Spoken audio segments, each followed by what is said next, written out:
রাষ্ট্র সংস্কারের পর 18 মাসের মধ্যে হবে জাতীয় নির্বাচন, জানালেন ডক্টর ইউনূস। আওয়ামী লীগ সরকার আমলের পাচার অর্থ ফেরাতে যুক্তরাষ্ট্রের সহায়তা কামনা। রয়টার্সের রিপোর্টে যেটা আছে, আপনি যদি পুরো দেখেন যে রিফর্মের পরে আরো 18 মাস পরে ইলেকশন। বিএসএমএমইউ বন্ধ করলেও কয়েকটি সরকারি হাসপাতালে এখনও নেওয়া হচ্ছে বিতর্কিত জেনেটিক ট্রেডিং এর রিএজেন্ট। অনুমোদনবিহীন সরবরাহ সহ নানা অভিযোগে মামলা করবে ওষুধ প্রশাসন।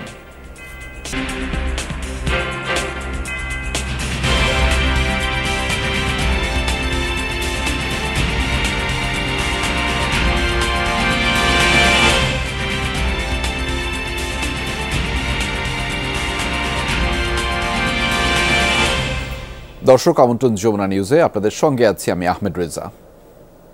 দর্শক, শুরুতেই জানাচ্ছি জাতিসংঘের ৭৯তম সাধারণ অধিবেশনের খবরাখবর।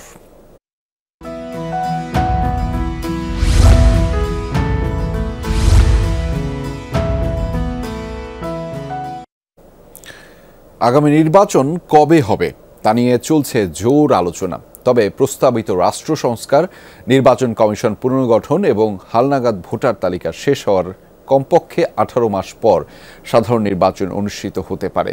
প্রধান উপদেষ্টা এমনই ব্যাখ্যা দিয়েছেন বলে জানিয়েছেন তার প্রেস সেক্রেটারি শফিকুল আলম। আর এক্ষেত্রে যুক্তরাষ্ট্র ও ইউরোপীয় ইউনিয়ন সব ধরনের সহায়তা দেবে বলেও কথা দিয়েছে বাংলাদেশকে। বিশেষ প্রতিনিধি আব্দুল্লাহ তুহিনের রিপোর্টে থাকছে বিস্তারিত। ক্ষমতায় থেকে প্রথম ধাপে 2014 সালে বিনা প্রতিদ্বন্দ্বিতায় 152 আসনে নির্বাচিত। 2018 সালে রাতের আধারে অর্থাৎ ভোটের আগেই ভোটে নিরঙ্কুশ সংখ্যাগরিষ্ঠতা এবং সবশেষ 2024 সালে দামি প্রার্থী ফর্মুলার নির্বাচনে দেশ বিদেশে ব্যাপক সমালোচনার মুখে পড়ে আওয়ামী লীগ।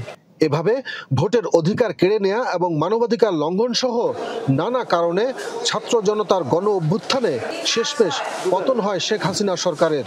দেশ ছেড়ে পালিয়ে যেতে বাধ্য হন সাবেক প্রধানমন্ত্রী। এমনই প্রেক্ষাপটে জাতিসংঘ সদর দপ্তরে মার্কিন যুক্তরাষ্ট্রের পররাষ্ট্রমন্ত্রী ব্লিংকেনের সাথে বৈঠক করেন অন্তর্বর্তী সরকারের প্রধান ডক্টর মোহাম্মদ ইউনূস।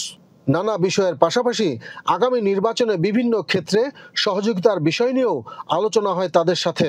পরে বৈঠকের বিষয়ে বলতে গিয়ে আগামী নির্বাচন 18 মাস পরে নাকি আরও সময় লাগবে তার একটি ধারণা দেন প্রধান উপদেষ্টার প্রেস সচিব। সেনাপ্রধানের উনি একটা মতামত দিয়েছেন। আমাদের মনে হয় সেনাপ্রধানের মতামত, আপনার রয়টার্সের রিপোর্টটা আপনারা পড়েন, ওই রিপোর্টটা পড়লে দেখবেন।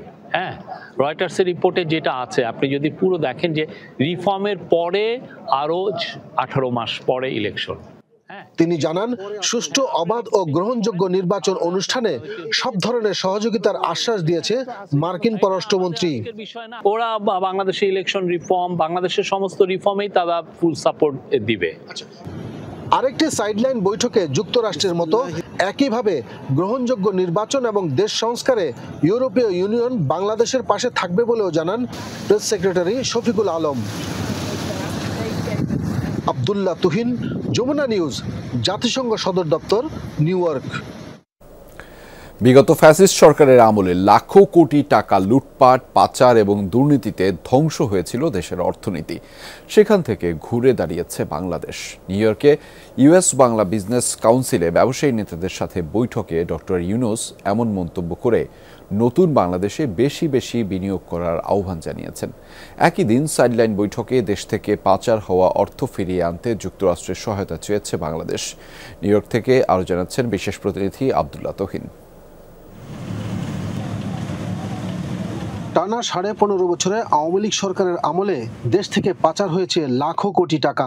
ব্যাপকভাবে লুট হয়েছে দেশের শেয়ার বাজার। আর পাচার ও লুট হওয়া এসব টাকায় ইউরোপ, আমেরিকা সহ বিভিন্ন দেশে পতন হওয়া সরকারের মন্ত্রী, এমপি, নেতারা গড়েছেন শত শত বাড়ি, অঢেল সম্পদ, যার ফলে একেবারেই ভেঙে পড়েছে দেশের বিভিন্ন আর্থিক খাত সহ মূল অর্থনীতি। মার্কিন পররাষ্ট্রমন্ত্রীর সাথে বৈঠকে পাচার হওয়া এসব অর্থ ফিরিয়ে আনতে সহযোগিতা চাইলেন প্রধান উপদেষ্টা। টাকাগুলো কিভাবে ফেরত আনা যায় এটা একটা কষ্টসাধ্য বিষয়, বাট এটার জন্য স্যার কিন্তু সবার সাথে কথা বলছেন। আজকেও এই ব্লিংকেনের সাথে এটা একটা বড় ইস্যু ছিল এটা, এবং ইউএস তার টোটাল সাপোর্ট দেওয়ার কথা বলেছে যে কিভাবে মানে যেই টাকাগুলো বাইরে চলে গেছে, এটা শুধুমাত্র ইউএস বা যে কোনো দেশে মানে বিদেশে যে টাকা পাচার হয়েছে সেটা কিভাবে বাংলাদেশের টাকা, বাংলাদেশের মানুষের, বাংলাদেশের ট্যাক্স পেয়ারের টাকা কিভাবে আবার দেশে ফিরে আনানো যায় এবং দেশের পুনর্গঠনে এই টাকাটা কিভাবে নিয়োজিত করা যায়।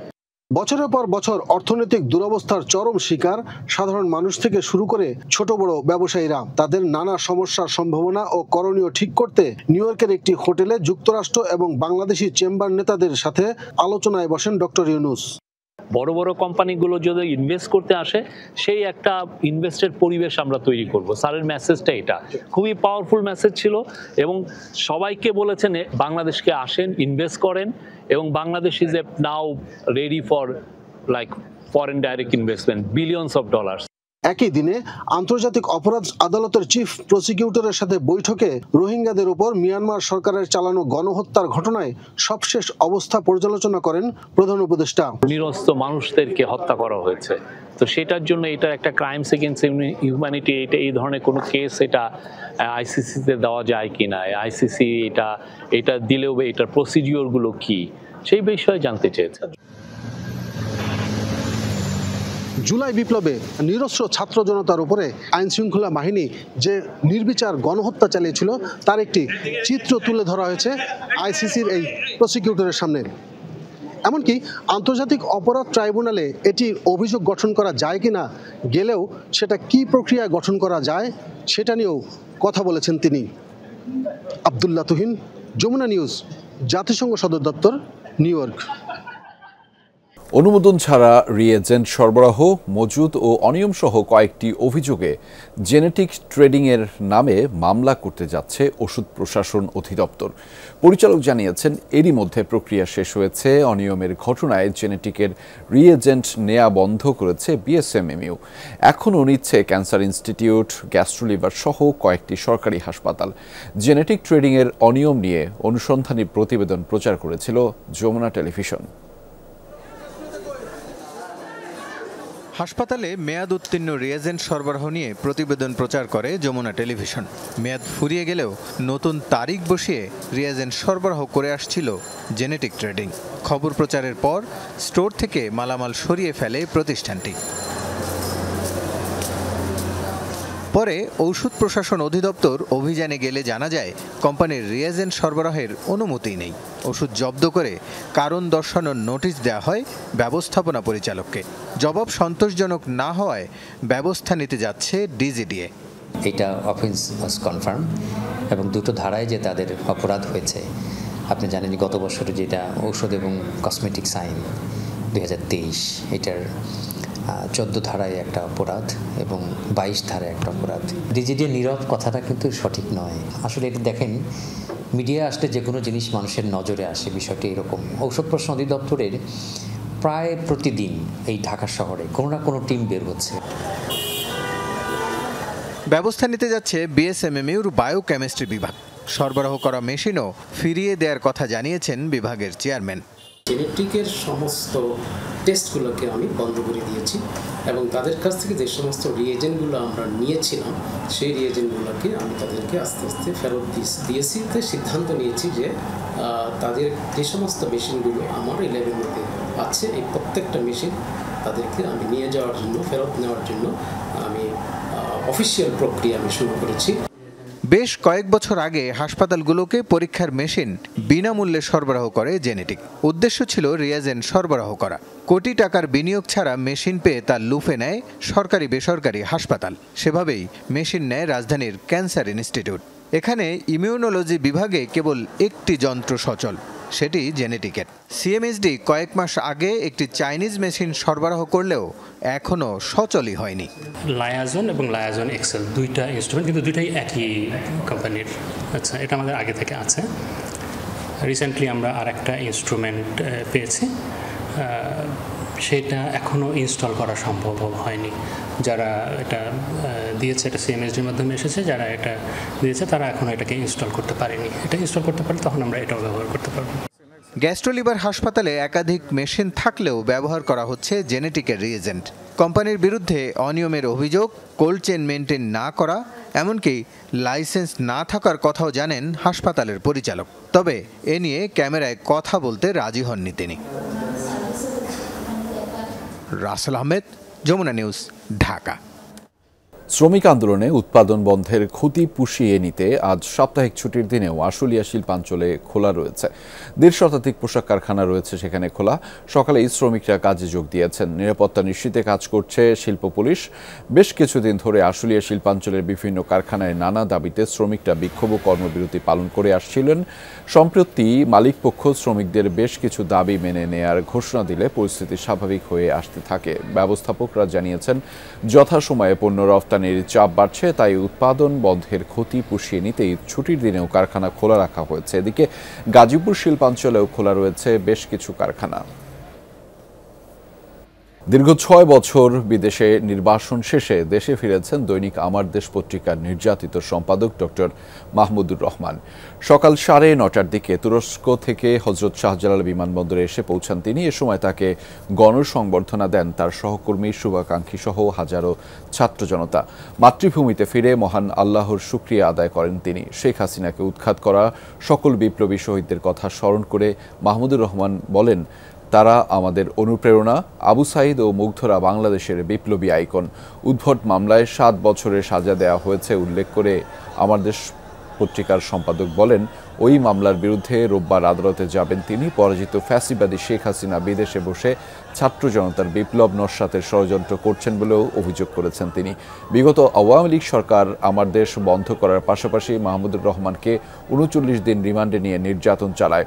আদালতে হামলা চালিয়ে রক্তাক্তও করা হয় তাকে। এছাড়া তার বিরুদ্ধে 124টি মামলা দেয়া হয়।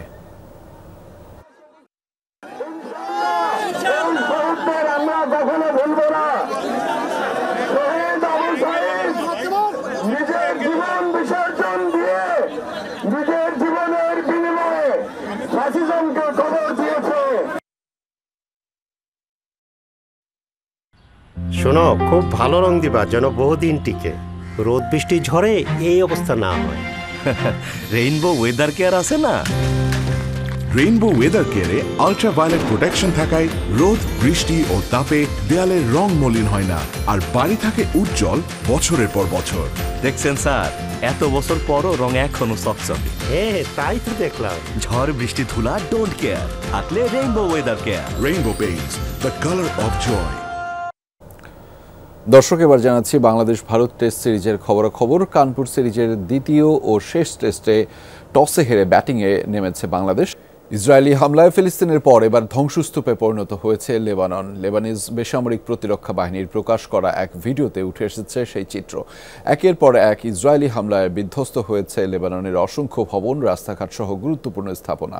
আগুনে পুড়ছে ফসলি জমি। আতঙ্কে দিন কাটছে স্থানীয় বাসিন্দাদের। আগুন নিয়ন্ত্রণে আনতে কাজ করে যাচ্ছে ফায়ার সার্ভিস। গাজায় আগ্রাসন বন্ধের দাবিতে বরাবরই সরব প্রতিবাদ জানিয়ে আসছে হিজবুল্লাহ, আর তাই 7 অক্টোবরের পর থেকেই উত্তেজনা বিরাজ করছিল লেবানন ইসরায়েল সীমান্তে। রোববার ইসরায়েলি ভূখণ্ডে হিজবুল্লাহ সদস্যদের রকেট হামলার পর যা রূপ নিয়েছে পুরোদস্তুর যুদ্ধে।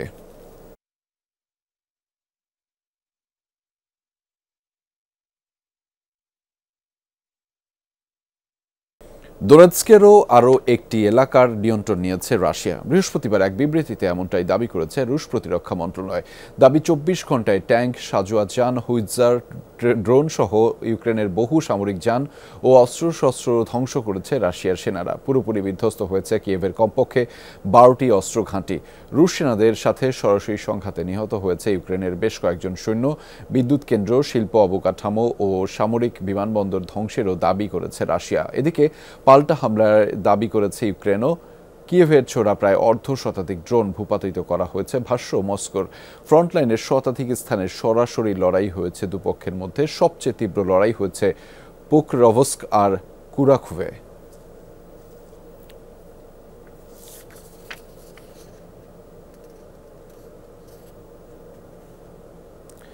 পশ্চিমা দেশগুলোতে রুশ প্রেসিডেন্টের পরমাণু হামলার হুমকির পর আলোচনায় রাশিয়ার নিউক্লিয়ার ডক্ট্রিন। ক্রেমলিন বলছে, পশ্চিমা শক্তিকে হুঁশিয়ারি দিতেই পরমাণু অস্ত্র ব্যবহারের নীতিতে পরিবর্তন আনার সিদ্ধান্ত নেওয়া হয়েছে। এর ফলে আক্রান্ত হলেই পাল্টা আঘাত করবে মস্কো। রাশিয়ার এই ধরনের হুমকি হুঁশিয়ারির পর সতর্ক অবস্থানে পশ্চিমা দেশগুলো। রুশ প্রেসিডেন্টের সতর্ক বার্তার পর নতুন করে শুরু হয়েছে উত্তেজনা। রাশিয়ার পরমাণু নীতিতে পরিবর্তন আনার সিদ্ধান্ত নিয়েছেন ভ্লাদিমির পুতিন। আক্রান্ত হলেই পরমাণু হামলা করবে মস্কো। এর ফলে পরমাণু শক্তিধর দেশের সমর্থন নিয়ে পরমাণু শক্তিহীন দেশও যদি রাশিয়ায় হামলা চালায় তাহলেও জবাব দেবে রাশিয়া। প্রেসিডেন্টের নতুন সিদ্ধান্তে পশ্চিমাদের আরো সাবধান হওয়া উচিত। ইউক্রেনকে শুধু পরমাণু সহায়তা না, অন্য যে কোনো উপায়ে সমর্থন দেওয়া দেশগুলোও আমাদের শত্রু হিসেবে বিবেচিত হবে। রুশ আগ্রাসন ঠেকাতে ইউক্রেনকে ক্রুজ মিসাইল সরবরাহ করেছে ব্রিটেন ও যুক্তরাষ্ট্র। তবে সেগুলো ব্যবহারের অনুমতি এখনও দেয়া হয়নি কিয়েভকে। এ ধরনের অস্ত্র ব্যবহার থেকে ইউক্রেনকে সংযত রাখতেই এমন কঠোর সিদ্ধান্ত মস্কোর। সারা পৃথিবী আমাদের পরমাণু অস্ত্রের ধ্বংসাত্মক ক্ষমতা সম্পর্কে জানে। সীমান্ত আক্রান্ত হলে অবশ্যই সেগুলো ব্যবহারের চিন্তা করব আমরা। এদিকে রাশিয়ার নতুন সিদ্ধান্তকে বেপরোয়া ও দায়িত্বজ্ঞানহীন বলে আখ্যা দিয়েছে ইউরোপীয় ইউনিয়ন। পরমাণু শক্তি নিয়ে রাশিয়া শুরু থেকেই জুয়া খেলছে। জাতিসংঘে সাধারণ অধিবেশন নিয়ে যখন সব রাষ্ট্রগুলো ব্যস্ত তখন এই হুমকি এলো। তবে তার এসব অপচেষ্টা সফল হবে না। এই হুমকি অবশ্যই আমরা প্রত্যাখ্যান করছি। শত্রু রাষ্ট্রগুলোতে রাশিয়ার পরমাণু হামলার হুমকির ঘটনা নতুন নয়। ইউক্রেনে আগ্রাসন শুরুর পর থেকেই পশ্চিমা দেশগুলোতে পরমাণু হামলার হুমকি দিয়ে আসছে মস্কো। তাজরিয়ান সোবহান, যমুনা নিউজ। দর্শক, এই ছিল যমুনা নিউজে।